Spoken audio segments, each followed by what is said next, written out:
99 के फेर में पढ़ना। क्या लिखा मैंने? इसका अर्थ क्या होगा? ये मुहावरा बना क्यों और कैसे बना, उसकी एक कहानी भी है। तुमने अकबर और बीरबल की कहानियाँ बहुत सुनी होंगी। राजा अकबर के यहाँ एक उनका सेवक आता था, उनकी सेवा करने के लिए हाथ पैर दबाता था, मालिश करता था, खूब सेवा बढ़िया करता था और बहुत खुश रहता था। और राजा उसके बदले में उसको रोज़ 1 रुपया देते थे। कितने रुपए? 1। और वो बहुत खुश रहता था। वो 1 रुपया लेकर के जाता था। और अब बहुत पुराने ज़माने की बात है, पहले की जब राजा हुआ करते तब 1 रुपया बहुत हुआ करता था। और वो 1 रुपया ले जा करके अपना खर्च करता था, सामान वामान लेता था, खाने का सामान, बच्चों के लिए सामान। और वो 1 रुपया वो शाम तक खर्च कर देता था। और फिर दूसरे दिन आता था सेवा करने, फिर उसको 1 रुपया मिल जाता था। वो 1 रुपया जो रोज़ मिलता था वो रोज़ 1 रुपया पूरा खर्च कर देता था। तो खूब मस्ती में रहता था, हमेशा हंसता रहता था। और राजा के पास आता था सेवा करने, तो राजा भी देखते थे, यार ये तो बहुत इतना हंसमुख है, इतना हंसता रहता है, मेरे पास तो इतना सारा धन दौलत राजमहल है, तब भी मैं इतना खुश नहीं रहता हूँ। तो राजा बहुत परेशान हो गए। लेकिन उन्होंने बीरबल को बुलाया और कहा कि बताइए, मेरे पास इतना राजमहल है, राजपाट है, महल है, और मैं इतना खुश नहीं रहता हूँ। ये जो हमारा सेवक आता है ये रोज़ 1 रुपया पाता है, फिर भी इतना खुश रहता है, और मैं इतना खुश नहीं रह पाता हूँ। बीरबल ने कहा ठीक है महाराज, कहो तो मैं इसको दुखी कर दूँ। कि कैसे? कि चलिए देखते हैं। बीरबल ने क्या किया, एक पोटली में 99 रुपए लिए। कितने? 99। और वो 99 रुपए उस पोटली में भर करके थैली में रख करके और रात में उसके घर में फेंक दिए। और जब सुबह वो उठा तो उसने थैली देखी तो उसमें तो रुपए थे। उसने गिना तो उसको गिनने में 99 रुपए निकला। इसमें बोला, पत्नी को दिखाया कि देखो ये पता नहीं कहाँ से 99 रुपए आ गए हैं।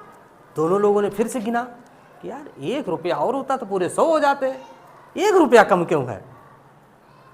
फिर एक बार गिना उन्होंने, और फिर से जब गिना तो फिर से 99 निकले। फिर सोच रहे कि 1 रुपया और होना चाहिए था, तो पूरे कितने हो जाते हैं? 100। फिर वो जो है थोड़ी देर में नाश्ता वास्ता करके राजा के पास सेवा करने चला गया। अब सेवा करने गया तो वो अब मन में क्या सोच रहा है, आज जो 1 रुपया मिलेगा उसी में मिला देंगे तो कितने हो जाएंगे? 100। अब उसके दिमाग में वही 99 रुपए घूम रहे हैं और 1 रुपया जोड़ने का और घूम रहा है। अब जाके राजा के सेवा कर रहा है, गोड़ दबा रहा है, मालिश कर रहा है, लेकिन सोच वही रहा है। जैसा पहले खुश रहता था वैसा खुश आज नहीं है, क्योंकि वो कुछ सोच रहा है। और क्या सोच रहा है? 1 रुपया आज जो मिलेगा उसको खर्च नहीं करेंगे, उसी में मिलाएंगे तो 100 पूरे हो जाएंगे। अब राजा ने देखा कि आज ये कुछ उदास उदास लग रहा है, आज उतना खुश नहीं लग रहा है, क्या बात है। तो 1 रुपया जब राजा ने दिया तो 1 रुपया ले जाके और जब घर में गया तो उसने कुछ खर्चा नहीं किया। पत्नी से कहा ऐसा है इसको मिला दो तो 100 रुपये हो गए। बड़ा खुश हुआ, आप 100 रुपये हो। सोचा अब 100 तो हो गए। अब ऐसा है जो 1 रुपया रोज लाएंगे इसमें फिर मिलाएंगे, धीरे धीरे 101 होगा, 2 होगा, धीरे धीरे हमारे पास बहुत सारा पैसा हो जाएगा, फिर 200 हो जाएंगे, फिर 300 हो जाएंगे। हैं, थोड़ा थोड़ा खर्च करेंगे, थोड़ा थोड़ा इसमें मिलाएंगे। अगले दिन फिर आया राजा के पास, राजा की सेवा करने लगा, लेकिन उसके दिमाग में वही गूंज रहा है क्या कि अब 1 रुपया ले जाएंगे, उसमें मिलाएंगे और बढ़ेगा और बढ़ेगा। अब वो उतना खुश नहीं रहे। राजा ने पूछा, देखा 4-5 दिन हो गए, तब राजा ने पूछा भाई तुम इतने उदास क्यों रहने लगे हो, पहले की तरह खुश नहीं रहते हो?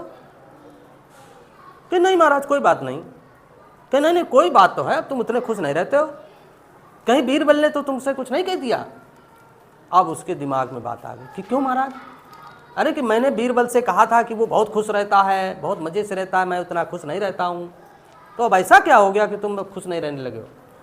तब उसके दिमाग में बात आ गई, इसका मतलब वो 99 रुपया बीरबल ने ही डाला है, तभी से मैं 99 के फेर में पड़ गया हूँ जब से मुझे पोटली मिली है, और तब से मेरी हंसी खुशी सब गायब हो गई है। और वो घर गया, थैली वापस लेकर के आया, 99 रुपये बीरबल को दे दिए कि भैया तुम अपने पास रखो, हम 99 के चक्कर ना पड़ेंगे, हम अपना रोज़ 1 रुपया ले जाएंगे, उसी को कमा के खाएंगे, उसी को खर्चा करेंगे और खाएंगे और मस्त रहेंगे। तो तब से ये मुहावरा बन गया 99 के फेर में पड़ना। इसका अर्थ क्या हो गया? धन